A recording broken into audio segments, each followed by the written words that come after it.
18,000 से 20,000 के salary bracket range में आते हैं। उनके लिए क्या बेस्ट ऑप्शन है 2026 में, किस तरीके से वो अपनी फाइनेंशियल प्लानिंग को या फाइनेंशियल जर्नी को स्टार्ट कर सकते हैं? प्रणव जी, आपने ऐसा टॉपिक शुरू किया जो मेरे दिल के बहुत करीब है। बहुत सारे हमारे लोग जो बोलते हैं 1 करोड़ का मेरा पोर्टफोलियो बन जाए, बस मेरी जिंदगी सॉर्ट ही जाए, मुझे कुछ नहीं चाहिए लाइफ में। और बेसिक सी पॉइंट बताऊंगा, 18 से 20,000 रुपये जो बंदा कमा रहा है या जो भी मेरी बहन मेरे भाई कमा रहे हैं, वो भी फाइनेंशियली फ्री हो सकते हैं। लेट्स अज्यूम इसने 10,000 की एसआईपी चालू कर ली और वो 20-21 साल का है, उसके बच्चे बड़े होंगे तो उसी कॉर्पस से वो बच्चे की पढ़ाई कर लेगा, उसी कॉर्पस से वो बच्चे की शादी कर लेगा, उसी कॉर्पस से अपने रिटायरमेंट कर लेगा और आने वाले 10-15 साल में एक डाउन पेमेंट के लिए अपने घर का अरेंजमेंट कर लेगा। मैंने आज 1 CR की एक पोर्टफोलियो बना के दिया जो आपने सजेस्ट किया, उससे मैं मंथली कितना परसेंटेज का रिटर्न मैंने एक 10 लाख रुपए के करीब इन्वेस्टमेंट कराया किसी के 12-13 में। आज उनके रिटर्न करीब मैं दिख रहा था 12.5-13% की। It's a worst performing fund in their portfolio. हम लोग म्यूचुअल फंड की रीप्लानिंग भी करते हैं। वो एग्जैक्टली रीप्लानिंग क्या है? इन्वेस्टमेंट होनी चाहिए सिंपल और बोरिंग। अगर आपकी इन्वेस्टमेंट सिंपल है और बोरिंग है, आप पैसा बना लोगे। आज 2025 में अगर हम लोग देख रहे हैं तो स्टॉक अपने ऑल टाइम हाई पे है, क्रिप्टो अपने ऑल टाइम हाई पे है, सिल्वर अपने ऑल टाइम हाई पे है, गोल्ड अपने ऑल टाइम हाई पे है। 2026 में आपकी प्रेडिक्शन क्या है? कौन सी चीज़ किस तरीके से एक्ट करेगी? भाई साहब, चोरी हो रही है, आपके पैसों की चोरी। सच बता रहा हूँ मैं सर। तो लोगों को लगता है जितने ज़्यादा रिस्क लूंगा उतना ज़्यादा रिटर्न आएगी।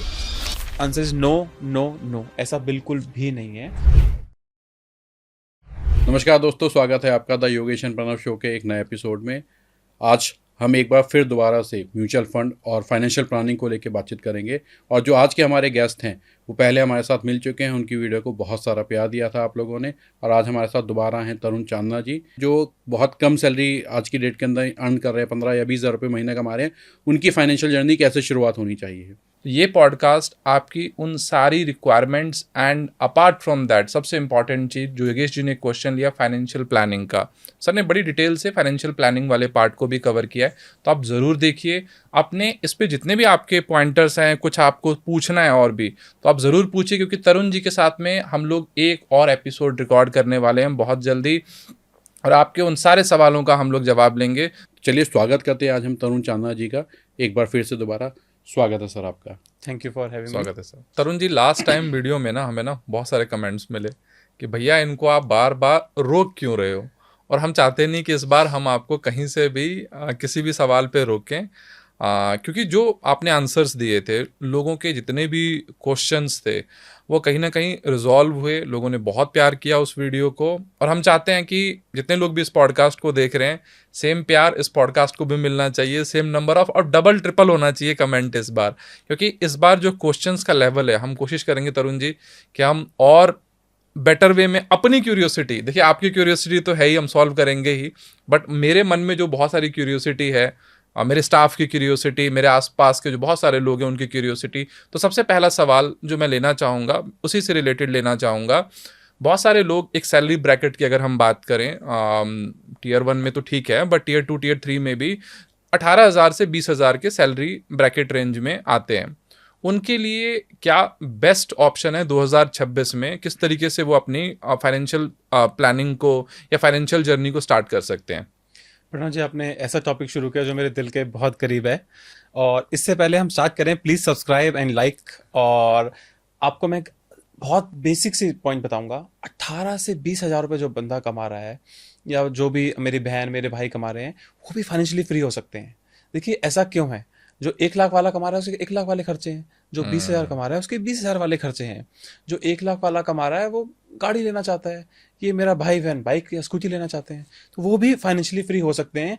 लेकिन उनकी कोई बातें नहीं करता, उनको कोई पूछता ही नहीं है, क्यों? वहाँ पे माल नहीं है करके। तो आज हम खुल के बात करेंगे कि वो लोग कैसे फाइनेंशियली फ्री हो सकते हैं और कैसे स्टेप बाय स्टेप हम उन्हें गाइड करेंगे कि अगर वो हमें फॉलो करें तो वो फाइनेंशियली फ्री हो जाएंगे।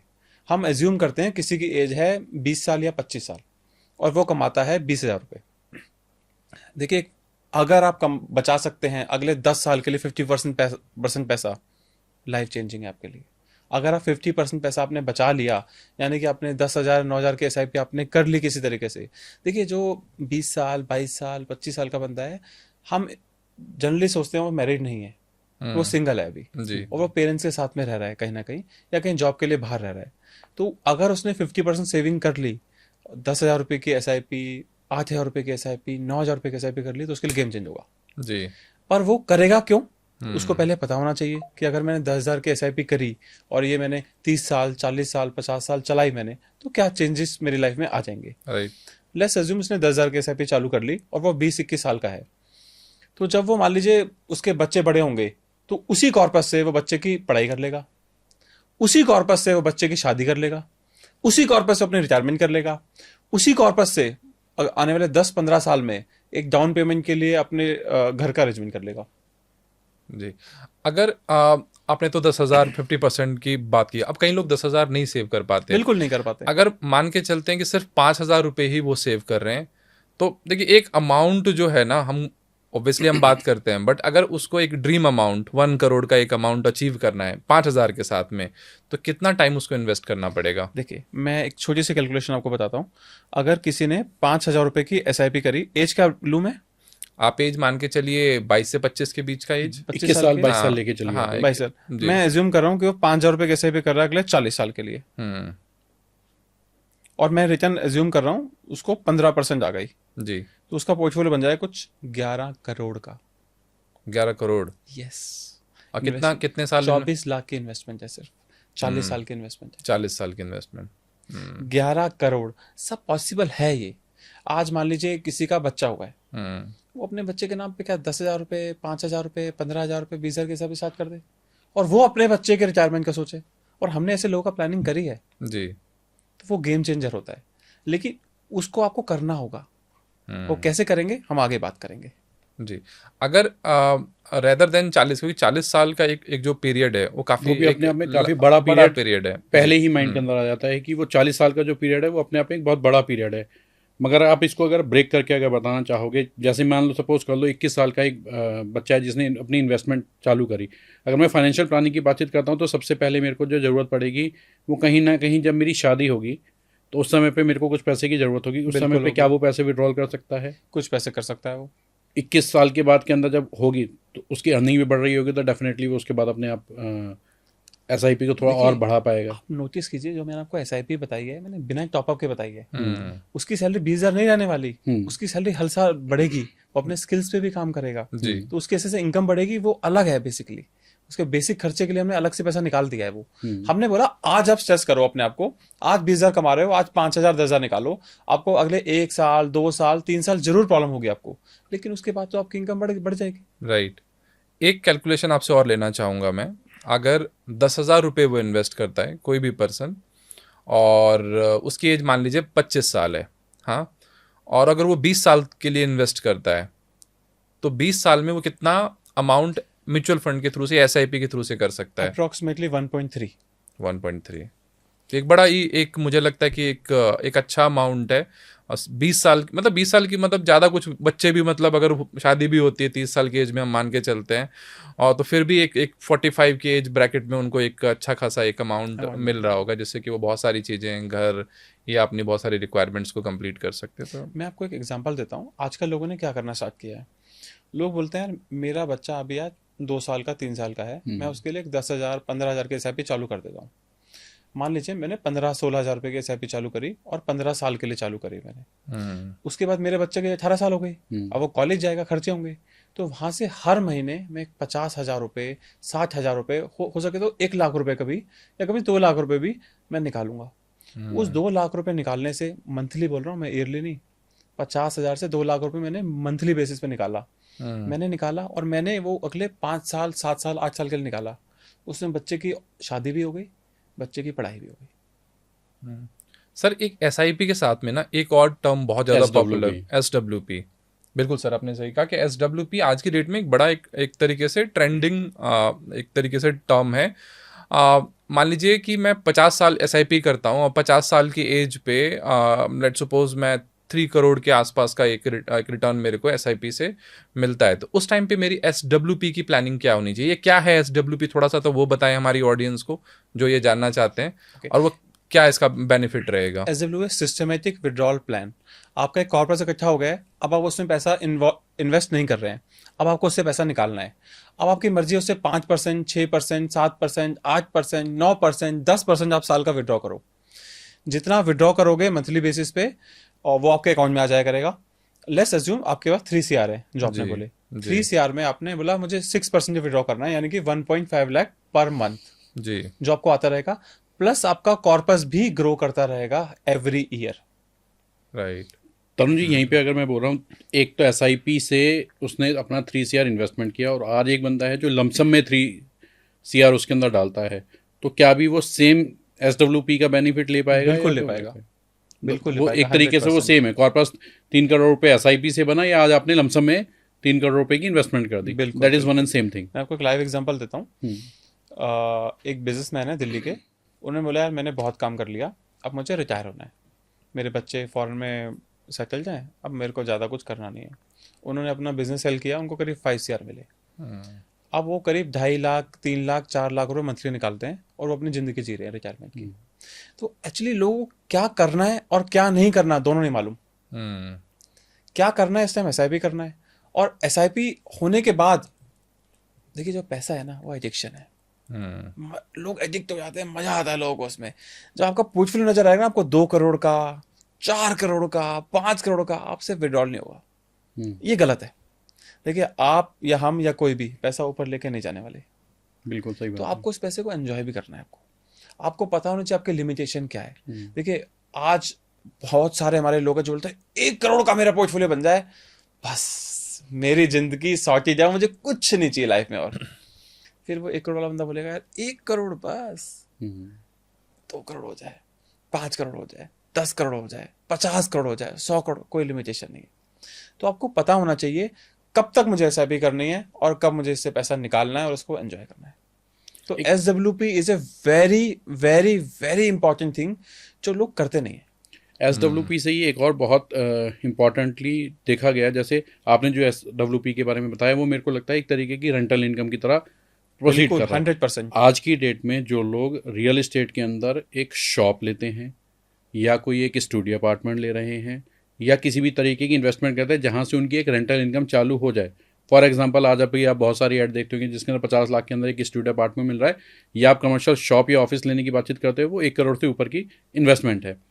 उसको वो इन्वेस्टमेंट करनी चाहिए, उससे अच्छा रिटर्न मिल पाएगा, या आपका लगता है कि SWP करे तो ज़्यादा अच्छा रिटर्न ले पाएगा वो? क्योंकि जी मैं रियल एस्टेट के अगेंस्ट नहीं हूँ, बट नंबर्स में बात करते हैं। बिल्कुल, मैं नंबर्स भी बातचीत करने की बातचीत कर रहा हूँ। राइट, लेट्स अज्यूम किसी ने 1 CR रुपए का एक अपार्टमेंट लिया जी। उसकी रजिस्ट्री कॉस्ट 5-7 लाख रुपए, brokerage cost, XYZ cost, maintenance cost, क्या मैं मान के चलूँ इसे 1% ईयरली की कॉस्ट है। हमारे फंड की कॉस्ट भी वही है। क्या एज्यूम कर रहे हो आप, दिल्ली NCR, बेंगलोर, हैदराबाद, गुड़गांव, जो प्रॉपर्टी आपने ली है, क्या 7 ईयर्स में डबल हो जाएगी? चांसेस हैं। देखिए, मोमेंटम आ गया, बात अलग है। जैसे अभी 2020 के बाद मोमेंटम आया है, लेकिन हमेशा से नहीं रहने वाला। मैं तो इसको बल्कि कमर्शियल लेवल के ऊपर समझने की कोशिश करता हूँ कि आज एक अंडर कंस्ट्रक्शन प्रोजेक्ट है जिसके अंदर किसी ने 50 लाख 60 लाख रुपए की से 1 करोड़ रुपए की दुकान ले ली फॉर एग्जांपल। अब वो प्रोजेक्ट बन के आएगा, और उनकी जो चाहत है वो ये है कि मेरे को उससे एक रेंटल इनकम बन जाएगी। आज मैंने एक शॉप ली है और उससे मेरी एक रेंटल इनकम बन जाएगी।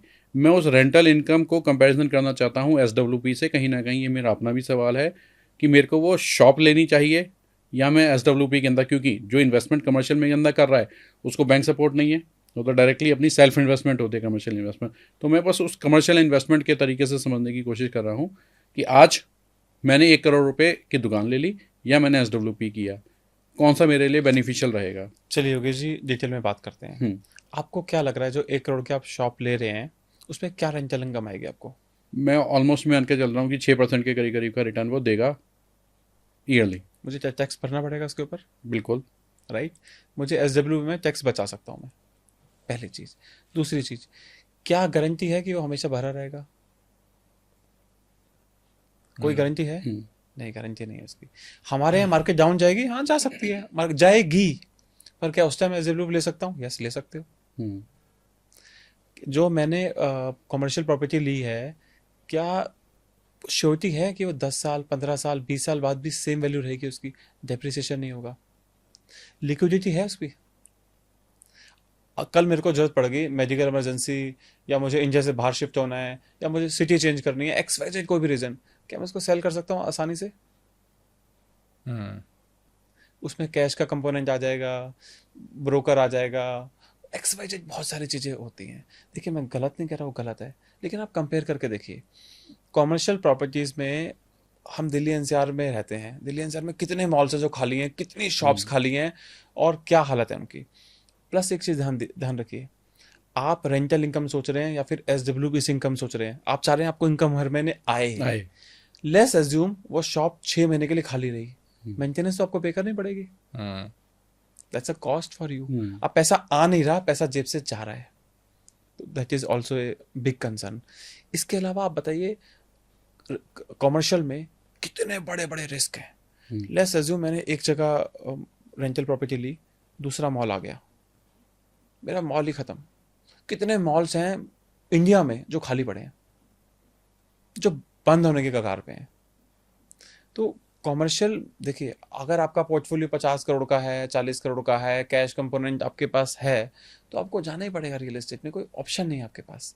लेकिन अगर आपके पास ऑप्शन है, तो my suggestion is big no. मैं फिर भी फिगर्स के ऊपर बातचीत करने की समझना चाह रहा हूँ। 1 CR से SWP से मैंने आज 1 CR की एक पोर्टफोलियो बना के दिया जो आपने सजेस्ट किया, उससे मैं मंथली कितना परसेंटेज का रिटर्न आप एक्सपेक्ट कर सकता 50,000 रुपये आराम से निकाल सकते हो, हूँ? बहुत इसलिए। 50,000 बोल रहा हूँ मैं, 0.5%, यानी कि साल का 6%। 6% आप निकाल रहे हो, 6% से आपका पोर्टफोलियो ग्रो होता रहेगा, और 6, 8, 10 साल 9% के बाद अगर मैं उसकी वर्किंग करना चाहूँ तो 10 साल के बाद वो कॉर्पस कितना हो जाएगा मेरा? देखो मोटा मोटा 2 करोड़ तो मिनिमम रहेगा। मैं बहुत एकदम कंजर्वेटिव साइड आपको बता रहा हूँ। और ये कितने परसेंटेज की? हम 12% के अप्रॉक्स मान रहे हैं। 12% के तरीके से आप लेके चल रही हो? देखिए योगेश जी, कॉमर्शियल प्रॉपर्टी या फिर real estate is a game of big players, जहाँ पे उन्होंने बहुत सारे अपार्टमेंट ले लिए या फिर बहुत बड़ी कंपनी को लीज दे दी, वहाँ से बहुत अच्छी इनकम है, नो डाउट।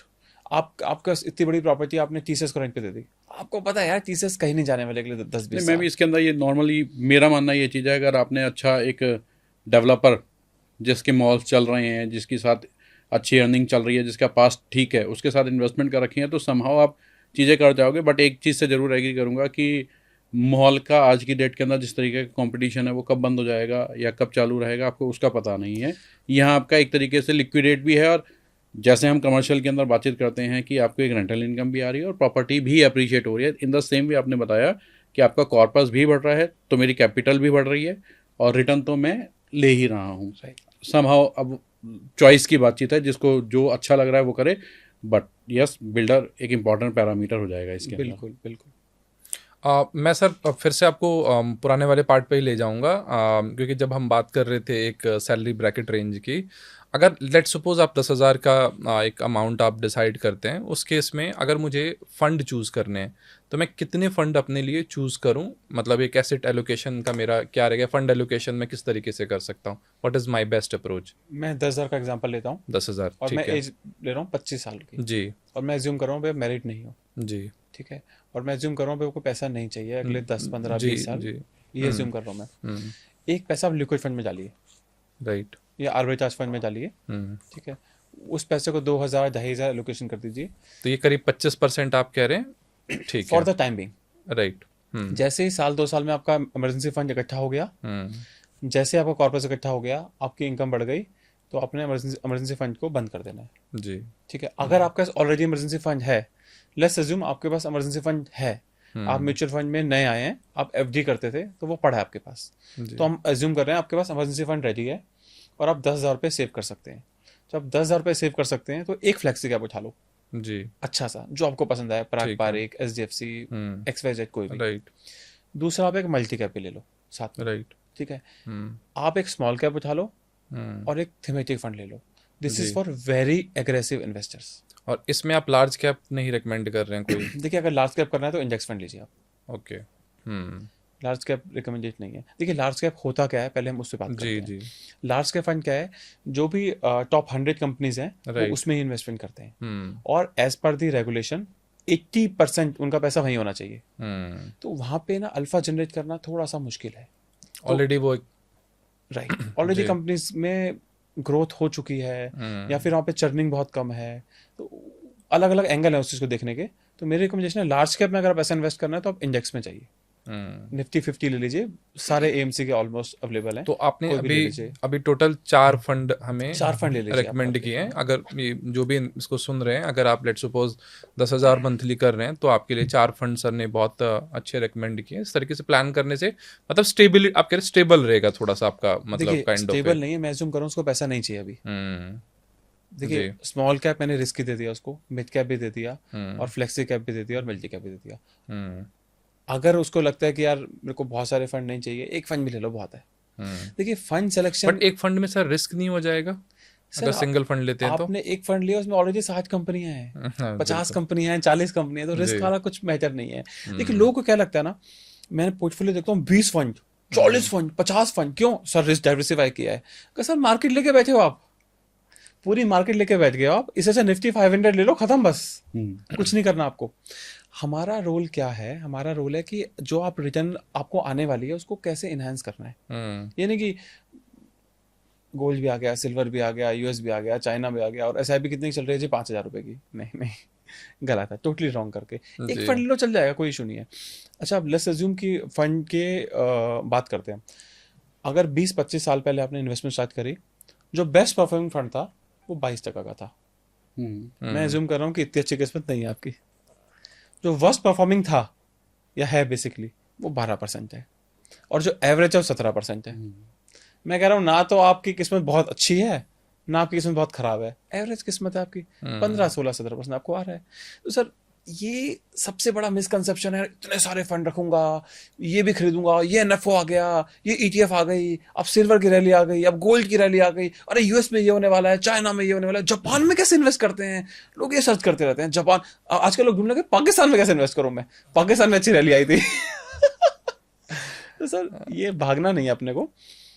आपकी एज ऐसी है कि आपको बहुत मन करता है कि मैं ये भी देखूं, वो भी करूं, ये बिजनेस स्टार्ट कर लूं, अंबानी ने ऐसा कर लिया, अडानी ने ऐसा कर लिया, गोदरेज ने ये कर लिया, मेरा पास में जो अंकल जी थे उन्होंने एक बिल्डिंग बनाई, उससे क्या पैसा बना लिया। आपकी एज ऐसी है, तो आपकी गलती नहीं है उसमें, इट्स ओके। लेकिन म्यूचुअल फंड में आप ऐसा सोचो कि यार बस ये 2-3 फंड ले लिया, खत्म कहानी। ये अब मेरी किस्मत थी, मैंने क्या सिलेक्शन किया, अच्छे रहे तो भी बहुत बढ़िया, खराब रहे तो और अच्छी बात है। क्यों? हमने लास्ट टाइम डिस्कस किया था, आपने एसआईपी स्टार्ट करी, 2-3-4-5 साल ना चले रिटर्न। मैंने एक 10 लाख रुपए के करीब इन्वेस्टमेंट कराया किसी के 12-13 में, और आज उनके रिटर्न करीब मैं दिख रहा था 12.5-13% की। Its worst performing fund in their portfolio. Worst performing मैं कह रहा हूँ, बेस्ट में 21-20 भी हैं ऐसे करके, लेकिन वर्स्ट परफॉर्मिंग। अरे एफडी 6-7% है यार। तो आप कुछ एंग्जाइटी नहीं लेनी यार, मैं ये फंड ले लूँ, ये ऐसा कर लूँ, वैसा कर लूँ, नहीं, रिलैक्स। तो जब फंड मैनेजर या फिर जो एक्सपर्ट्स होते हैं, हम वो कहते हैं कि हम लोग म्यूचुअल फंड की रीप्लानिंग भी करते हैं, वो एग्जैक्टली रीप्लानिंग क्या है कि हम लोग रीबैलेंसिंग अगर हम लोग करते हैं तो उसके अंदर क्या, मैंने जो इन्वेस्टमेंट कर रखी होती है उस म्यूचुअल फंड को बंद करके मैं फंड चेंज करता हूँ, वो रीबैलेंसिंग क्या होती है? भाइयों पहले एक चीज सुनो, इन्वेस्टमेंट होनी चाहिए सिंपल और बोरिंग। अगर आपकी इन्वेस्टमेंट सिंपल है और बोरिंग है, आप पैसा बना लोगे। लोगों को लगता है यार मजा आना चाहिए यार, ये आईपीओ आ गया भाई, लेंसकार्ट का आईपीओ है भाई, मैं लेंसकार्ट से लाता हूँ चश्मे भाई, पैसा बनेगा पक्का, कोई दिक्कत नहीं है। अरे अनलिस्टेड शेयर्स, ओ ये शेयर्स, ओ भाई मतलब ये ट्रेडिंग वो ट्रेडिंग, वो मजा आता है आपको। देखो उसमें पैसा नहीं बनने वाला, तो रीबैलेंसिंग करनी होती है। देखिए हम जिस सेगमेंट की बात कर रहे हैं, 20, 22, 25, 50,000 कमाने वाला बंदा, उसके लिए रीबैलेंसिंग करना बहुत मुश्किल है। देखिए वो कैसे ट्रैक करेगा ना, अब मान लीजिए एक XYZ फंड है, उसका फंड मैनेजर को ट्रैक करना, उसके इंटरव्यू पढ़ना या उसकी पॉडकास्ट सुनना, उसको देखना है कि इसके यार रेशियोज क्या चल रहे हैं, वो नहीं कर पाएगा सर। उसके लिए सिंपल फॉर्मूला है भाई, 10,000 के SIP कर रहा है, 4 फंड लिए, सो जा, लिटरली सो जा भाई, कुछ नहीं पता मुझे करके 10-15-20 साल बाद देखेगा भाई बहुत पैसा बना लिया। अच्छा मैं ये और गारंटी ले रहा हूं, अगर किसी ने ऐसा कर लिया तो वो जो भी मान लीजिए 100 लोग म्यूचुअल में इन्वेस्ट कर रहे हैं, वो टॉप 10 में आएगा, टॉप 10 में। क्योंकि होता क्या है ना लोगों का, सिल्वर भागा सिल्वर में भाग गए, चाइना भागा चाइना में भाग गए। आजकल नए पैसे को ना इन्वेस्टमेंट करके वो अपने वो पुराने पैसे को डाइवर्सिफाई कर रहा है। उसमें एग्जिट लॉट देगा, शॉर्ट टर्म कैपिटल गेन देगा, चर्निंग करेगा। तो आप अपनी एसआईपी को कंटिन्यू रखो, बट आपको रैली लग रही है तो उसमें नया पैसा इन्वेस्टमेंट करो। यार ज्यादा कमाओ ना। हाँ। आप सोचो अपनी कंपनी से 25,000 कमा रहा हूँ, कैसे 50,000 का बोनस कमाना है, कैसे फ्रीलांसिंग करके 1 लाख कमाना है मैंने, वो इन्वेस्ट करो। वहां पे आपको एक्साइटमेंट होनी चाहिए। वहां आपको बोरिंग लगता है यार, मंडे मॉर्निंग्स ऑफिस आना पड़ रहा हो, वहां आपको एक्साइटमेंट रखनी है। म्यूचुअल फंड में एकदम बोरिंग। मैं अपना पोर्टफोलियो महीने में 1 बार देख लेता हूँ, कभी कभी मतलब ठीक है देख लिया, कभी किसी क्लाइंट को दिखाया तो देख लिया। बोरिंग, एकदम बोर हो चुके हैं देख देख के। नहीं यार, एक्साइटमेंट खत्म करो। आज 2025 में अगर हम लोग देख रहे हैं तो स्टॉक अपने ऑल टाइम हाई पे है, क्रिप्टो अपने ऑल टाइम हाई पे है, सिल्वर अपने ऑल टाइम हाई पे है, गोल्ड अपने ऑल टाइम हाई पे है। 2026 में आपकी प्रेडिक्शन क्या है, कौन सी चीज़ किस तरीके से एक्ट करेगी? सर मैं, अगर अभी आपको लमसम इन्वेस्ट करना है तो बोलूँगा मत करो यार, या तो STP करो या SIP करो। I am not comfortable with this market valuation अभी भी। देखिए मार्केट चलेगी, मैं नहीं बोल रहा कि मार्केट ऑल टाइम हाई नहीं मारेगी, बट मेरी प्रोजेक्शन तो नहीं बोलूंगा मैं ऐसे करके, मेरी कैलकुलेशन में बोलूंगा। मेरी कैलकुलेशन कह रही है अभी आप SIP मोड में जाओ at least for next 5-6 months. STP mode पे जाओ। IIT एक ऐसा सेक्टर है जहां सब लोग भाग रहे हैं, हम लोग पैसा इन्वेस्ट कर रहे हैं। आप चाहे ETF में डालो, म्यूचुअल फंड में डालो। एक IT एक ऐसा सेक्टर है जो मुझे लगता है कि अच्छा रिटर्न देके जाएगा। आपने कुछ एक नई टर्म बोली है क्या, STP? STP यस, वो क्या है? Systematic transfer plan. Let's assume मेरी SIP चल रही है ऑलरेडी। अब मेरे पास बोनस आया, मुझे, क्योंकि मेरी एज 20-22-25 साल है, मुझे मेरे फादर ने कुछ पैसे दे दिए, या मेरे को कुछ घर में जमीन बिकी तो पैसा मिल गया, XYZ कहीं से मेरे पास पैसा आ गया।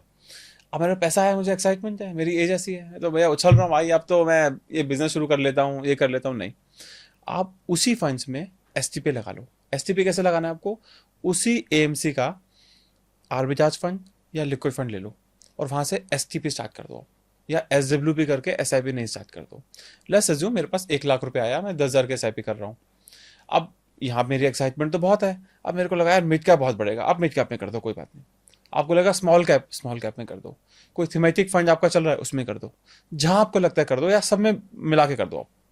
वो कैसे होगा, लेट्स अज्यूम आपने बोला 4 फंड चल रहे हैं, 1 लाख आए तो मैं 2,500 रुपए की, 5,000 रुपए की या 7,000 रुपए की STP मार देता हूँ। वो फंड अपने वहां से उस आर्बिट्राज फंड या लिक्विड फंड से कटेगा और आपके पास वहां इन्वेस्ट हो जाएगा। ऑटोमेटिक प्रोसेस है ये। जब वहां पैसा खत्म होगा STP क्लोज हो जाएगी।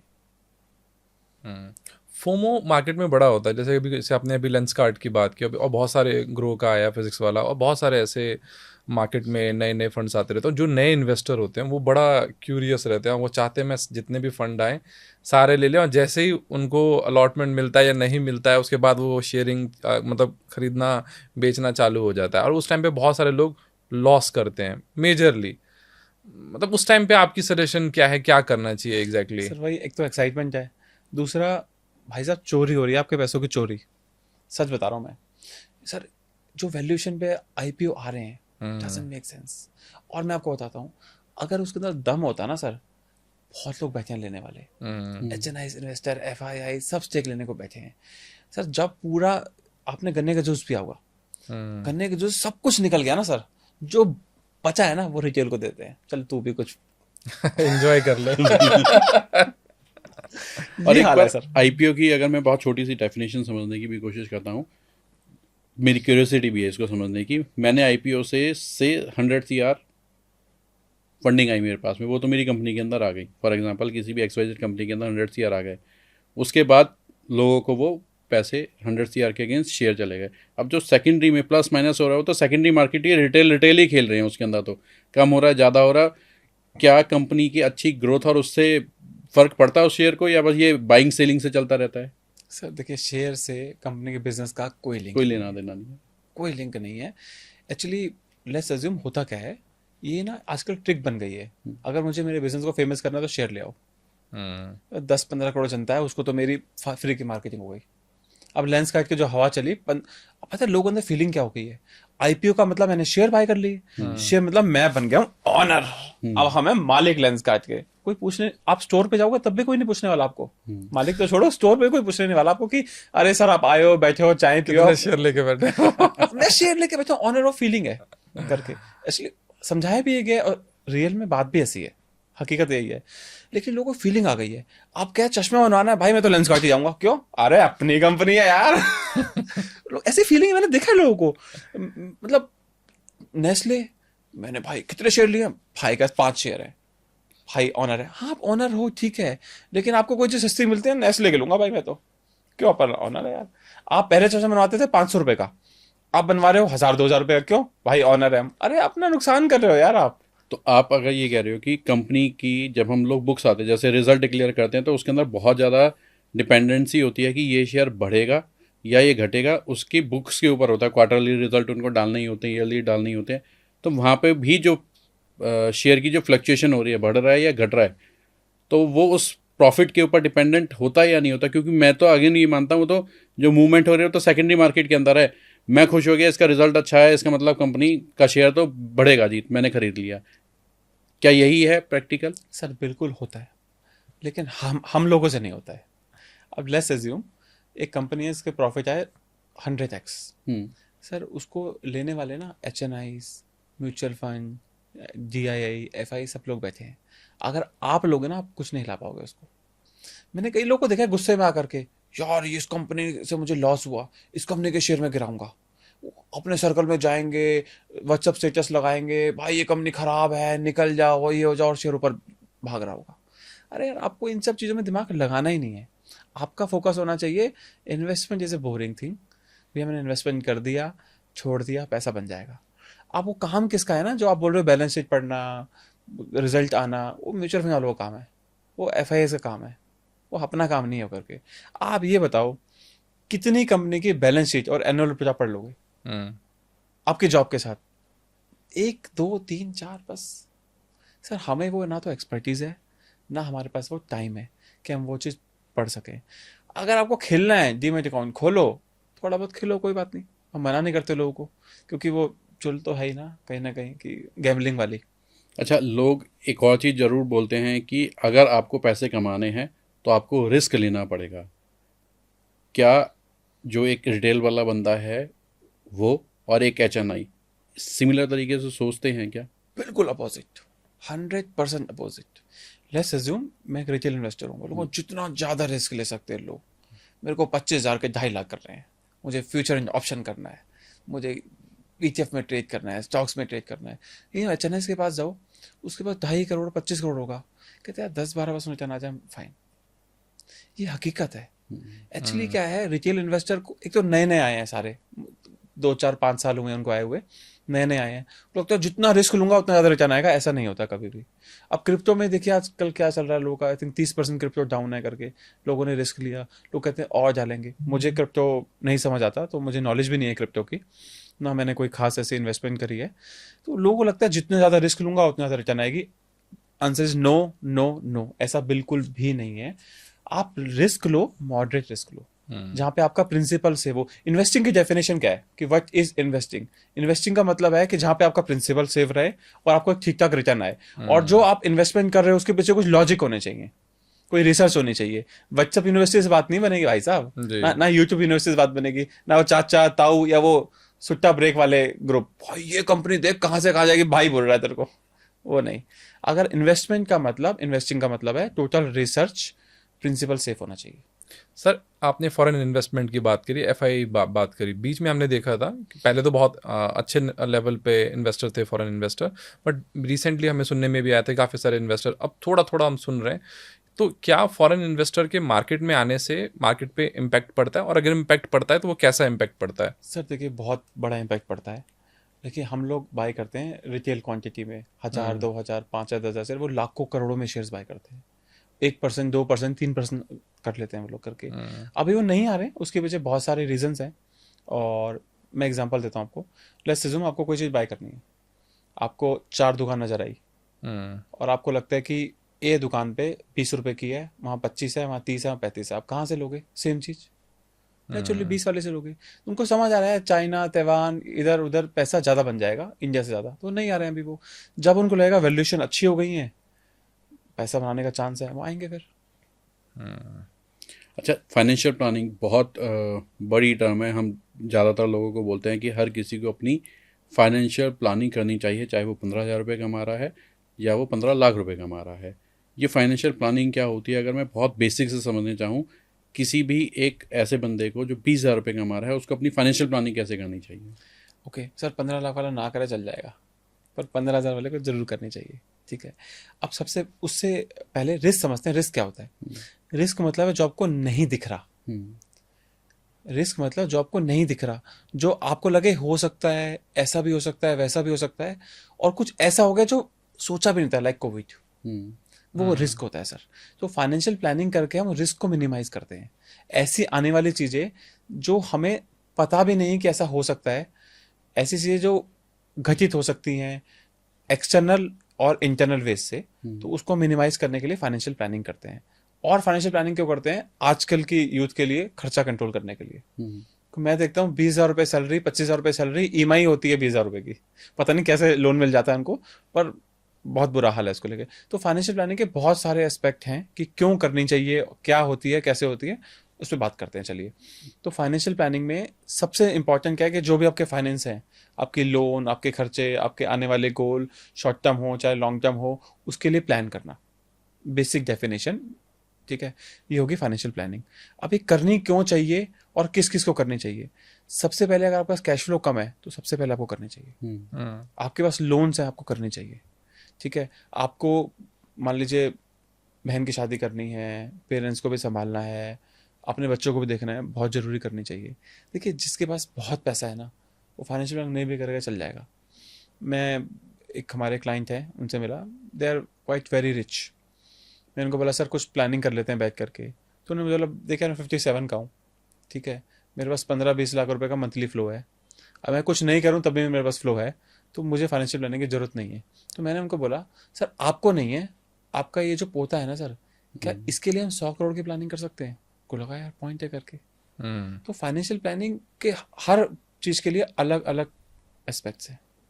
तो अगर मैं स्टेप बाय स्टेप पूछता हूँ, 20,000 रुपये का बंदा है आपके पास में आया, जैसे मान लो सपोज का हमारे कैमरामैन है, इनकी 20,000 रुपये की सैलरी है, इनको अगर आप गाइड करना चाहोगे, इनके अपने एक्सपेंस भी हैं, क्योंकि पूरा 50% जैसा हमने स्टार्टिंग में डिस्कशन किया नहीं वो कर सकते क्योंकि अपने एक्सपेंस भी हैं, कितनी परसेंटेज पैसे बचा के उसको किस तरीके से इन्वेस्टमेंट करें ताकि ये आगे अपनी लाइफ के अंदर एक तो इन्वेस्टमेंट भी सीख पाए और फाइनेंशियल की हैबिट भी हो पाए, और स्टेप बाय स्टेप आप अगर गाइड और कुछ पॉइंटर्स अगर जैसे कि लेट्स सपोज अभी इनकी एज मैं मान के चलता हूँ 20-22 है, तो 30 साल की उम्र में शादी हो जाए, बच्चे होते हैं, तो एटलीस्ट सही से एजुकेशन कर पाएं, तो इस तरीके के फाइनेंस, और एक घर भी ले पाएं 40 से या 35 से 40 के बीच में एक अपना घर का प्लान कर पाएं। सर एक ना रफ कैलकुलेशन करते हैं, नॉट एग्जैक्ट कैलकुलेशन। जी जी। मान लीजिए आज ये 5,000 रुपये कैसा भी करते हैं विद टॉप अप ऑफ 10%। ठीक है, तो 15 साल बाद इनको 30-40 लाख रुपए विड्रॉ कर ले म्यूचुअल फंड से ये अपने घर के लिए, 30-40 लाख। ठीक है, क्योंकि इनकम बढ़ेगी धीरे धीरे करके जी। अपनी शादी के लिए 2-3 लाख रुपए विड्रॉ कर लें 5-7 साल के बाद। ठीक है, उसके बाद जब बच्चे की पढ़ाई होगी तो बच्चे की पढ़ाई के लिए 50 लाख रुपए 60 लाख रुपए विड्रॉ कर लें। जब इनकी रिटायरमेंट होगी तो उनके पास करीब 4-5 करोड़ के होंगे। इनको कितना टाइम फ्रेम दिया आपने? 40 साल का करीब। 40 साल का टाइम फ्रेम लेके चल रहे हैं। तो इसमें क्या है, इन्होंने विड्रॉल भी कर लिए 2-3 करोड़ रुपए, जो उनकी बेसिक नीड थी, बच्चे की शादी, बच्चे की पढ़ाई, अपने घर के लिए बेसिक, और रिटायरमेंट, सब कुछ हो गया। ये जो अगर हम बात करें बीच में जैसे इनकी शादी के लिए, तो उसके लिए ये SIP ही करेंगे या इनको कुछ और आप रिकमेंडेशन, मतलब कोई और ऐसा फंड स्पेसिफिक दे रहे हैं? क्योंकि अब शादी में लेट्स सपोज 8-9 साल हैं, तो उसके लिए कोई स्पेसिफिक फंड दे रहे हैं आप इनको? नहीं, हम उनको 5,000 के SIP दे रहे हैं, 3 फंड्स में उनको देंगे जी। हम इनको मल्टी कैप, फ्लेक्सी कैप, एक लार्ज एंड मिड कैप दिया हमको। 3 फंड्स हमने इनको सिलेक्ट कर दिए। अब उसके बाद क्या होगा, 10 साल उन्हें पैसा चाहिए, मान लीजिए 2-4-5-6 लाख रुपए चाहिए, जो भी चाहिए उन्होंने विड्रॉ कर लिया वहाँ से। राइट। फिर उसके बाद और शादी मैं के लिए एक छोटी सी इसको स्टेप बाय स्टेप कैलकुलेशन लेके चलते हैं, इसको रियल सिनेरियोज के अंदर ही डिस्कशन कर लेते हैं। बेशक आप कैलकुलेटर यूज़ कर लेते हैं। आज इनकी लेट्स से एज में 21 साल ले लेता हूँ, 21 ईयर्स ले ली मैंने एज। ठीक है, और इन्होंने आज हम 20 ले लेते हैं। हाँ ठीक है, आप हमने 20 ईयर्स एज ले ली और आज 1 जनवरी 2026 है, लेट्स से हम लोग ये डेट अज्यूम करते हैं, यहाँ से इन्होंने अपनी इन्वेस्टमेंट चालू करी है। ठीक है, इन्होंने 5,000 रुपये महीना डालना चालू किया और अब 30 की एज में आके या अपनी वो मैरिज करेंगे तो इनको उस मैरिज के लिए कितने फंड मिल जाएंगे? देखिए 5,000 रुपये की SIP करी है, 10% का टॉपअप करा है, मैं रिटर्न एज्यूम कर रहा हूँ, मान लीजिए 12 ही आई खाली, 10 साल के लिए करी इन्होंने, तो इनकी टोटल वैल्यू होगी करीब 16 लाख रुपए के उस टाइम। जी। अब मान लीजिए इन्होंने वहाँ से 6 लाख रुपए विड्रॉ कर लिए, तो उनको 10 लाख रुपए बच गए। हम्म। अब मैं एज्यूम करता हूँ कि इन्होंने कोई टॉप अप और नहीं किया, सिर्फ 10% ही कर रहे हैं एक हर छोटा साल। सा मेरा क्वेश्चन था, जैसे 16 लाख में से इन्होंने 6 लाख वो किया, तो क्या इनके कंपाउंड पे कोई इम्पैक्ट आएगा? देखिए इम्पैक्ट तो आएगा, लेकिन शायद तो करनी है। नहीं नहीं बिल्कुल। भाई आपकी शादी होगी, हम ऑन कैमरा कह रहे हैं, ऐसा नहीं है। ठीक है। अब लेट्स अज्यूम उन्होंने कहा यार मैं शादी वाला जुगाड़ तो मैं पेरेंट्स से कर लूंगा, कोई बात नहीं, पेरेंट्स की रिस्पॉन्सिबिलिटी है। उन्होंने एसआईपी नहीं करी, बट हो जाएगा हमारा, कोई बात नहीं। जी। उन्होंने कहा नहीं करी मैंने, यही अब तो कोई खर्चा नहीं है इनके पास। अब तो खर्चा आएगा इनके पास ऑलमोस्ट 20 साल के बाद या 30 साल के बाद, मान लीजिए बच्चे की शादी या बच्चे की पढ़ाई के लिए। तो मान लीजिए इन्होंने 30 साल के लिए वो एसआईपी कर ली। अगर वो 30 साल के लिए एसआईपी कर लेते हैं तो उनकी वैल्यू बन जाएगी करीब 37 लाख। सर सारा गेम ना लॉन्ग टर्म का है। मैं तो पहले 30 की एज में इन्होंने शादी के ऊपर अपने 6 लाख रुपए विड्रॉल कर लिए। मैं अपने क्वेश्चन पे स्टिक हूँ। ठीक है। फिर नेक्स्ट 10 ईयर्स के बाद डेफिनेटली मकान की जरूरत पड़ेगी। उस समय पे वो कितने पैसे विड्रॉल करेंगे? अगर ये और ये टॉपअप भी कर रहे हैं आपने, जैसे हाँ, टॉपअप अपने का top साथ। up होना 10% टॉप से नहीं लिया मैंने कि 10% नहीं कर पा रहे हैं, फिर शादी होगी तो फिर और खर्चे बढ़ जी जाएंगे। जी जी जी। ठीक है। अब मान लीजिए वो 20 साल के लिए करते हैं, तो करीब अगर वो विड्रॉल नहीं करते तो 93 लाख की वैल्यू होती। नाइस। ठीक है। अगर विड्रॉल नहीं करते तो बस शादी का जुगाड़ भाई साहब घर से कर लो, सब सेट है। अच्छा, अगर ये अपने 6 लाख रुपए विड्रॉल नहीं करते उस समय पे इनका जो कॉर्पस है 93 वो 93 लाख का हो जाएगा। इन 20 ईयर्स आपने ये लिया है, और इस समय पे 93 लाख रुपीस में से मकान तो के लिए भी कुछ फंड्स अपने निकाल सकते हैं। बिल्कुल। फिर जो नेक्स्ट इनकी ज़रूरत पड़ेगी, मैं फाइनेंशियल प्लानिंग के अकॉर्डिंग अगर बातचीत कर रहा हूँ कि फिर मेरे जो बच्चा होगा उसकी हायर एजुकेशन के लिए कुछ देखिए इन्वेस्टमेंट की ज़रूरत इन्होंने पड़ेगी। ये शादी वाला मैनेज कर लिया ना, फिर तो बच्चे की पढ़ाई में 50 लाख निकालो, घर के लिए 50 लाख निकालो, बच्चे की शादी के लिए आप 20-25 लाख निकालो, रिटायरमेंट सब सॉर्ट हो जाए। क्योंकि और मैं बस स्टेप बाय स्टेप, जैसे 10% का मेरा अगर सैलरी के अंदर ग्रोथ होता जा रहा है सालों साल, उसी तरीके से मैं भी सिर्फ अपनी सैलरी उसके अंदर 10% की ही ग्रोथ कर रहा हूँ। अब मैं इसको आपको करेक्ट करता हूँ। लेट्स अज्यूम ये कमाते हैं 3 लाख रुपए कमाते हैं, लेट्स एग्जांपल लेते हैं। तो ग्रोथ हुई अगले साल कितनी? 30,000 की। 10% की ग्रोथ हम मान रहे जी हैं। जी जी। एसआईपी कितनी बढ़ी इनकी? क्योंकि एसआईपी कर रहे हैं 5,000 की, तो एसआईपी बढ़ी सिर्फ 500 रुपए की। 500 रुपये यानी कि 30,000 की सैलरी बढ़ी और 6,000 रुपए की का अमाउंट बढ़ा म्यूचुअल फंड के।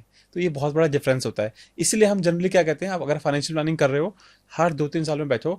आजकल बच्चे यार 30% 40% हाइक लेके बैठ जाते हैं। देखा है मैंने बच्चों को, यार 5 लाख का पैकेज है यार, 8 लाख हो गया, 9 लाख हो गया। तो इसलिए हर 2-3 साल में इस फाइनेंशियल प्लानिंग को रिव्यू करना होता है। आप खुद भी कर सकते हो।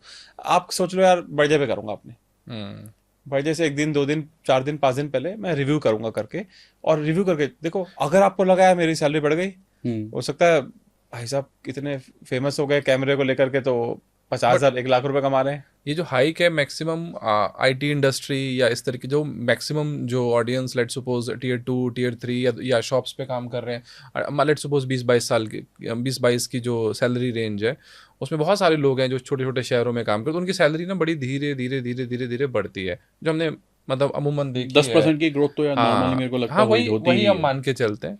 और उसी में से 10% में उनका खर्चा भी बढ़ रहा है, तो उन्होंने अपनी थोड़ी सी एसआईपी भी बढ़ा दी, क्योंकि आपका वो परसेंटेज ऑफ गेन भी उसी तरीके से बढ़ा। देखिए ये जो 20-22-25 साल के लोग हैं ना, अगर ये किसी तरीके से 10 साल कंट्रोल कर ले अपना खर्चा, बस 10 साल के लिए, ये सोच भी नहीं सकते वो उनके लिए हो गया 10 साल पहले कि यार 10 साल में 50% इन्वेस्ट करूंगा। और लोग कर रहे हैं, मेरे चश्मे हैं लोग ऐसे जिनको पता है यार मैंने पढ़ाई शुरू कर दी है।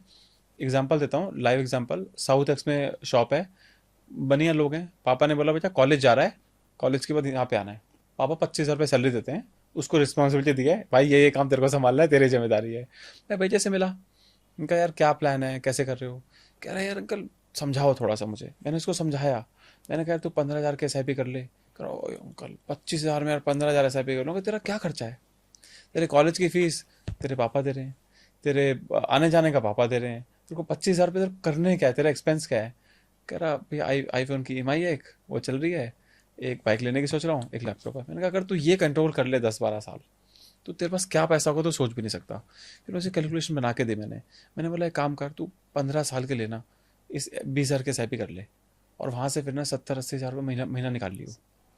सर आज का यूथ तो आईफोन के लिए अपनी किडनी बेचने के लिए तैयार हो जाता है, आप उनको आईफोन के कच्चे रोकने के लिए बोल रहे हो। सर यही तो बस चीज़ है, अगर आपने 5-10 साल कंट्रोल कर लिया ना सर, फिर आप फाइनेंशियली फ्री हो।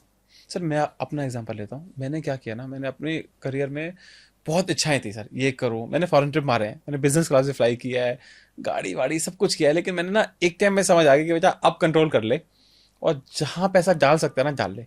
मैंने दबा के पैसा डाला सर, बहुत दबा के पैसा डाला मैंने। देखो बहुत इच्छाएं मारी है, बहुत इच्छाएं मारी है, लेकिन आज ना एक मन में सुकून है कि यार घर बैठ जाओगे ना यार, किचन चल जाएगी, राइट। बेसिक खर्चे हो जाएंगे, घूमना फिरना हो जाएगा, खाना पीना हो जाएगा, मस्तियां सब हो जाएंगी करके। वो सर आपको तपस्या करनी पड़ेगी। लेकिन प्रॉब्लम क्या है ना, आज की यूथ को भैया अभी दे, आज दे, तुरंत चाहिए अपने को। 5 साल की बात करूँ, 5 साल नहीं भैया। Actually mutual fund is for 10, 15, 20 compounding है ना सर। मैजिक स्टार्ट ही 7 साल के बाद होगा। मेरा लास्ट क्वेश्चन है सर, क्या ईटीएफ में एसआईपी करना चाहिए? कर सकते हैं। हाँ। देखो सर मैं कहता हूँ इन्वेस्टमेंट सिंपल होनी चाहिए। आप डीमैट अकाउंट खोलोगे ना कोई आईपीओ लगाओगे, कोई ना कोई शेयर बाय करोगे, कभी ना कभी फ्यूचर ऑप्शन कर लोगे आप। मैं कहता हूँ डीमैट खोलो ही मत यार, आप खोलो ही मत करके। और आप कर सकते हो, आप स्टॉक्स में भी एसआईपी कर सकते हो, ईटीएफ में भी कर सकते हो, आप डेली डेली डेली एसआईपी भी कर सकते हो। डेली एसआईपी रिकमेंडेड है आपके हिसाब से? थोड़ा सा मुझे लगता है कि जो नए इन्वेस्टर बड़े वो हौच पौच हो जाएंगे उसमें। सर मैंने अभी किसी की कराई है, वो स्मोक करते थे, मैंने बोला स्मोक छोड़ो ठीक है। और मैंने भी कैलकुलेशन ला के दी कि अगर आप स्मोकिंग छोड़ते हो और आप 15-20 साल नहीं करते हो तो पहाड़ों में घर आ जाएगा आपका। तो उनको लॉजिक समझ आया कि यार अपनी हेल्थ भी खराब कर रहा हूँ, दिल्ली में तो वैसे इतनी पॉल्यूशन है, स्मोक तो कर ही रहा हूँ मैं 24 घंटे, तो उन्होंने छोड़ा। तो वो डेली एसआईपी करी उन्होंने। तो डेली एसआईपी नीड है, कर सकते हैं, कोई प्रॉब्लम नहीं है। हैबिट बनाने की खेल है। मैं जी, तो भाई जी, यही जी। बोल सकता हूँ कि अगर आपको एक चार्म आ गया, आपको एक किक मिल गई अगर कि हाँ यार डेली मैं कुछ पैसे इन्वेस्टमेंट कर रहा हूँ, और इस तरीके का डिसिप्लिन हो गया कि मैं 100 रुपये की जाके सिगरेट खरीद रहा हूँ, तो मैंने 100 रुपये के जाके यहाँ पे डाल दिया। सर अब तो शायद 20-25 रुपए से 21 रुपए से एसआईपी स्टार्ट होती है, daily SIP. Paytm I think offer कर रहा है, मैं आपको स्क्रीनशॉट दे दूंगा, आप जी, जी, जी। लगा दीजिएगा। 21 रुपए से आप कर लो यार। अब इतना तो कोई भी कर सकता है। बिल्कुल बिल्कुल। सर उसकी वैल्यू 50 लाख बन जाएगी। और क्योंकि आज आप 20 रुपये स्पेंड करते वक्त सोचोगे भी नहीं, एक नहीं दिन के अंदर सोचोगे। 20 रुपये स्पेंड करना है, आपने लगा दिया, आपको पता भी नहीं चलेगा कि मेरी पॉकेट से कोई स्पेंड हुआ है। डेली बस डिसिप्लिन रहना पड़ेगा। Yes. वो 20 रुपये आपको डेली काटने हैं, तो वो डेली कटने चाहिए वो। बिल्कुल बिल्कुल। एक छोटा सा हमने फंड्स की बहुत सारी बातें करी हैं कि इक्विटी फंड होता है, डेट फंड होता है, हाइब्रिड फंड होता है, आर्बिट्रेज फंड होता है। मैं छोटी छोटी सी इनकी डेफिनेशन समझने की कोशिश करूंगा। What is equity fund? चलिए मैं सबसे स्टार्ट करता हूँ, मैं आपको एक एक करके सारे फंड समझा देता हूँ। देखिए लिक्विड फंड क्या होता है, रिटर्न आती है 5 से 6%। 7 दिन बाद नो एग्जिट लोड, आप पैसा निकाल सकते हो उससे बाहर करके। आपको कब रखना चाहिए? जब आपका हॉरिजन 4 महीने, 5 महीने, 6 महीने, 8 महीने, 9 महीने, 10 महीने इतना हो। लिक्विड फंड होते हैं, कोई मार्केट से लिंक नहीं है, कुछ नहीं है, 5-6-7 का रिटर्न देगा, अप्रोक्सीमेटली 0.02 पर डे का। ठीक है, ये हो गया लिक्विड फंड, क्लियर बिल्कुल। दूसरा आता है आर्बिट्राज फंड। कब रखना चाहिए? जब आपको पैसा 12 महीने से ज़्यादा, 12, 14, 15 महीने, इतना ऑलमोस्ट इतना टाइम आपका तो रखना चाहिए। आर्बिट्राज फंड काम कैसे करता है? एनएससी है और बीएससी है। एनएससी में मान लीजिए एक शेयर का प्राइस 100 रुपये है, बीएससी में उसका प्राइस 102 रुपये है, तो यहाँ से बाय करेगा, यहाँ सेल करेगा, ये आर्बिट्राज करता रहेगा। इसमें टैक्सेशन होती है इक्विटी की, क्योंकि इसमें 65% इक्विटी होती है। तो अब ये किसे करना चाहिए? लेट्स अज्यूम कोई इमरजेंसी फंड रख रहा है अपना, इसमें इमरजेंसी फंड भी कवर कर लेते हैं। मान लीजिए मेरा खर्चा है महीने का 1,00,000 रुपए का, और मेरे बिजनेस के हिसाब से या मेरी जॉब के हिसाब से या मेरी प्रोफाइल के हिसाब से मुझे 6 लाख रुपए रखना है। तो मैं आपको रिकमेंड करूंगा 2 लाख लिक्विड फंड में डालो, 2 लाख रुपए आप आर्बिट्राज फंड में डालो। 2 लाख रुपए अगर आप रिस्क लेना चाहते हो तो हाइब्रिड फंड या conservative hybrid fund, multi asset fund, हम बताएंगे इसकी डेफिनेशन आगे जाके, उसमें आप डालो। तो हमने लिक्विड फंड समझ आ गया क्या है।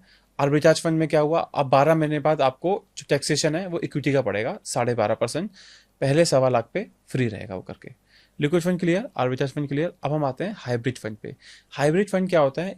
इसमें बेसिकली इक्विटी भी रहती है, डेट भी रहती है। इसमें मार्केट जितना उतना रिस्क नहीं रहता। रिस्क का मतलब कि मान लीजिए मार्केट 50% आई तो ये 10%, 15%, 20% ही गिरते हैं करके। ठीक है। अब इक्विटी फंड में large cap fund, mid cap fund, small cap fund, thematic fund, large and mid cap fund अलग अलग होते हैं। Let's start with the large cap fund. Large cap fund में आपको 80% लार्ज कैप कंपनीज को hold करना पड़ेगा, यानी कि 1 से लेके 100 जो कंपनी है वो लार्ज कैप की कैटेगरी आती है, उसे होल्ड करना पड़ेगा। इसकी जो एवरेज रिटर्न है वो 11, 12, 13% की आती है, एवरेज रिटर्न की बात कर रहा हूँ।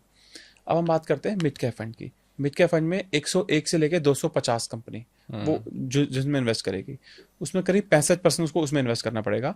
बाकी का जो 35% है वो लार्ज कैप में भी कर सकता है, स्मॉल कैप में भी कर सकता है, उसकी मर्जी है फंड मैनेजर की, उसकी कॉल है करके।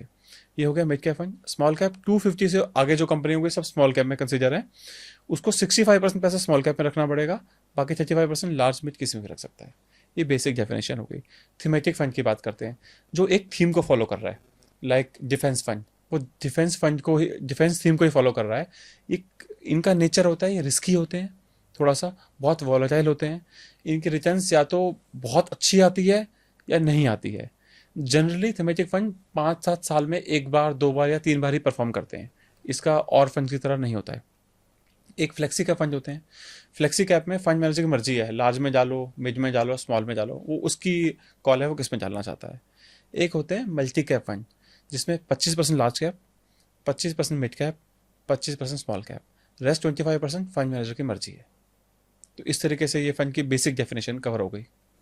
और बहुत सारे फंड हाउसेस क्या करते हैं सर, जैसे कि हम पराग पारिक की बात कर रहे हैं तो उन्होंने बहुत सारा फंड जो है वो कैश में भी रखा हुआ है, तो वो किस केस में वो कैश में फंड मतलब रखते हैं अपने पास में? देखिए फंड मैनेजर की कॉल होती है, वो कैश रखा जाता है कि कुछ रिजम्पशन आ जाए तो वहाँ यूज़ हो जाएगा। वो कैश रखा जाता है कि मार्केट में कुछ अच्छी अपॉर्चुनिटी आई तो हम यूज़ करेंगे, मार्केट में फॉल आया तो हम उसको यूज़ करेंगे। राइट टाइम का वेट करते राइट हैं। टाइम का वेट करते हैं। तरुण जी, मैं आपसे स्टेप बाय स्टेप एक फाइनेंशियल प्लानिंग समझना चाहूँगा, या आपने अगर किसी के लिए कोई फाइनेंशियल प्लानिंग बनाई है तो वो ज़रूर समझना चाहूँगा अपने दर्शकों के लिए। ओके, मैं एग्जांपल लेता हूँ एज का 35 के अराउंड, जिनकी मैंने अभी कल प्लानिंग करी है। सो हस्बैंड वाइफ हैं, दोनों वर्किंग हैं। हस्बैंड जॉब करते हैं, वाइफ भी जॉब करती हैं। हस्बैंड की जो अर्निंग है वो अराउंड 24 लाख की है और वाइफ की अर्निंग अराउंड 12 लाख की है। उनके 2 बच्चे हैं और रेंटेड होम में रहते हैं वो लोग करके। तो अप्रॉक्सीमेटली 36 लाख रुपीज़ अर्निंग है उनकी। इसके अलावा एक 25,000 रुपये रेंटल इनकम आ रही है। तो हमने क्या किया, जो उनकी रेंटल इनकम आ रही है हमने HUF में ट्रांसफ़र कराई है, वहाँ से उनकी SIP स्टार्ट कर दी 25,000 की। जो हस्बैंड है उसको हमने बोला कि अब 1 लाख रुपये की डायरेक्ट SIP करो। अब 2 लाख रुपये आ रहे हैं टैक्स के बाद, तो अब 1 लाख की SIP करो आप करके। दे आर एग्रेसिव इन्वेस्टर, तो हमने maximum allocation small cap, mid cap या थीमेटिक कराया उनका। अब उनके 2 बच्चे हैं, दोनों की हमें प्लानिंग करनी थी, तो हमने 1 लाख की जो SIP करी उसमें हमने इनका रिटायरमेंट का गोल बना दिया कि अगले 15 साल में हमें रिटायर करना है। तो वहाँ से एक ठीक ठाक कॉर्पस इकट्ठा हो जाएगा उनका रिटायरमेंट के लिए। अब इन्होंने एक घर लिया हुआ है जिसकी पोजीशन 1-1.5 साल में है, अभी उसकी कोई EMI नहीं जा रही। वो लोग उसमें 70 या 72 लाख रुपए पे कर चुके हैं, तो ऑलमोस्ट 50 लाख उन्हें और देना है वहाँ पे। तो 50 लाख में से कुछ 10-12 लाख रुपए उनके EPF से निकल के आ जाएगा, 15 लाख के अराउंड, और 10 लाख रुपए और उनके पास पड़ा है। तो उनको बीच में कोई बोनस मिलते हैं कुछ करके। तो हमने कैलकुलेशन करी कि जो 1.2 के आसपास पैसा देना है अगले 1-1.5 साल में, वो बाहर से बाहर हम मैनेज कर लेंगे। जो रेंट जाता है वो करीब उनका 35-40 हज़ार रुपये मंथली रेंट जाता है, वो उनकी वाइफ पे कर रही हैं। और जो घर के जो खर्चे हो रहे हैं बेसिक, वो भी उनकी वाइफ पे कर रही हैं। तो वाइफ की सेविंग के नाम पे कुछ भी नहीं है, हस्बैंड सेव कर रहे हैं लाख रुपए करके। अब जो लाख रुपए और बचता है उसको भी हमने 2-3 पार्ट में डिवाइड किया हुआ है उनके। एक बिकॉज दे लव ट्रैवल, तो 20-25 हज़ार रुपये हर महीने ट्रैवल के लिए निकाल देते हैं अलग से। वो 75 और बचता है उनको, उस 75 में से और बच्चों को भी घुमाने ले गए, एडॉक एक्सपेंसेस जो होते हैं वो कर लेते हैं वो लोग करके। बाकी 50,000 में से हमने बोला है 25,000 रुपये आप अपना इमरजेंसी फंड क्रिएट करना स्टार्ट करो अभी के लिए। Although they have emergency fund around 4-5 lakh rupees, but उनका इमरजेंसी फंड मैं और बनवा रहा हूँ। दोनों की बहुत स्टेबल जॉब है, स्टेबल अर्निंग है। इमरजेंसी फंड क्यों बनवा रहा हूँ उनका मैं, क्योंकि जहाँ से उनकी रेंटल इनकम आ रही है वहाँ पे उनको पैसा इन्वेस्ट करना है, कुछ 20-25 लाख रुपए और। ठीक है, इसके अलावा एक और प्रॉपर्टी थी उनके पास, जो लोग वो रेंट पे देने का प्लान कर रहे हैं, वहाँ से इनकम आएगी। तो हमने ओवरऑल उनके लिए क्या किया, हमने आपके रिटायरमेंट के लिए एक जने को एग्रेसिव लगा दिया कि 1 लाख की SIP करो जहाँ से आप रिटायर हो जाओगे। दूसरी जगह जो उनके घर जो शॉर्ट टर्म खर्चे आने हैं उनके, उसके लिए हमने बाहर से पैसा निकाला उनका। अब उनको 2 गाड़ियाँ उनके पास, एक गाड़ी उनको चेंज करनी है, तो जो बोनस आने वाला है उसको लेकर के, तो हम प्लान कर रहे हैं उस बोनस को अलग करते चले जाएंगे उसको लेकर के। बाकी बच्चे अभी छोटे हैं, तो बच्चों के लिए अभी हमारे पास टाइम है, बच्चों के एजुकेशन के लिए, तो उन्होंने कुछ कुछ ऑलरेडी यूलिप प्लान या फिर कुछ सेविंग प्लान कर रखे थे, वो हम सारे क्लोज करा रहे हैं उनके। हम almost saving plan, ULIP plan close करा रहे हैं। वहाँ से जो कॉर्पस आएगा उसको हम एज ए लमसम इन्वेस्ट कर देंगे। लमसम इन्वेस्ट करके बच्चों की पढ़ाई का ऑलमोस्ट वहाँ से जुगाड़ हो जाएगा, क्योंकि वो एक अच्छा खासा अमाउंट है। हेल्थ इंश्योरेंस हमने उनको दिया है 1 CR का, कि मिनिमम 1 CR आपके पास होना चाहिए। हस्बैंड के लिए हम करीब 4 करोड़ या 5 करोड़ का टर्म प्लान कर रहे हैं, और उनकी वाइफ के लिए करीब 2 करोड़ का प्लान कर रहे हैं। इसके अलावा हम उनको एक PA पॉलिसी और क्रिटिकल इलनेस पॉलिसी का और प्लान कर रहे हैं करके। अब उनकी कुछ कुछ रिक्वायरमेंट थी कि यार हमें हो सकता है बीच चीज़ में कभी कभी कुछ कुछ पैसा चाहिए हो उसको लेकर के, तो उसके लिए अभी ऑलरेडी उनका कुछ फंड कॉर्पस है 1-1.5 करोड़ रुपये का, उसको हमने बिल्कुल अलग रख दिया, उसको हमने छुआ ही नहीं। वो 1.5 करोड़ रुपये कॉर्पस हमने किस पर्पज़ के लिए रखा, अब घर लेंगे तो रजिस्ट्री भी होगी, उस पर कुछ इंटीरियर भी कराएंगे, बिकॉज अच्छी प्रोफाइल है तो खर्चा होगा, या बीच में कुछ और खर्चा आ गया, गाड़ी चेंज होगी, 1.5 करोड़ रुपये हमने उसके लिए साइड कर दिया उनका। तो इस तरफ से उनकी बेसिक प्लानिंग करी। अब उनको यहाँ प्रॉब्लम थी, यार हम 1 करोड़ का हेल्थ इंश्योरेंस नहीं लेना चाहते हम करके, तो हमने उनको ऐसा प्लान सजेस्ट किया जहाँ पे उनको पैसे तो 25 लाख के देने थे, लेकिन कवर 1 करोड़ रुपये का रहेगा उनका करीब। ये बेसिक मोटा मोटा प्लान हमने उनका कल किया है। तो आज के इस पॉडकास्ट से आपको काफ़ी हद तक क्लैरिटी मिली होगी। अगर SIP में आप प्लान कर रहे हैं, स्पेशली जो न्यू इन्वेस्टर्स हैं जो मार्केट में अभी एंटर हो रहे हैं, उनके लिए तो ये मस्ट वॉच है, ज़रूर देखना चाहिए उनको, और शेयर भी करना चाहिए उन सारे फ्रेंड्स के साथ में जो लोग कहीं ना कहीं प्लान कर रहे हैं कि कैसे वो लाइफ में फाइनेंशियली स्टेबल हो सकते हैं। और सारी चीज़ें डिस्कशन की है हमने। बड़ा थैंकफुल होता तरुण जी का, उन्होंने हर एक पॉइंट्स को कवर किया है, वो शादी हो, वो आपका घर हो, या आपके बच्चों की एजुकेशन हो। तो thank you so much Tarun ji, आपने इतने सारे क्वेश्चंस का हमारे यूज़र्स का जवाब दिया और इतना डिटेल इन्फॉर्मेशन शेयर किया। Thank you so much. Last में एक बात बोलूँगा, आपको कोई भी क्वेश्चन है, किसी फंड के बारे में पूछना है, आपके फाइनेंशियल प्लानिंग के बारे में पूछना है, पोर्टफोलियो रिव्यू करना है, आप कमेंट करो, we will answer. Thank you so much. Thank you. Thank you.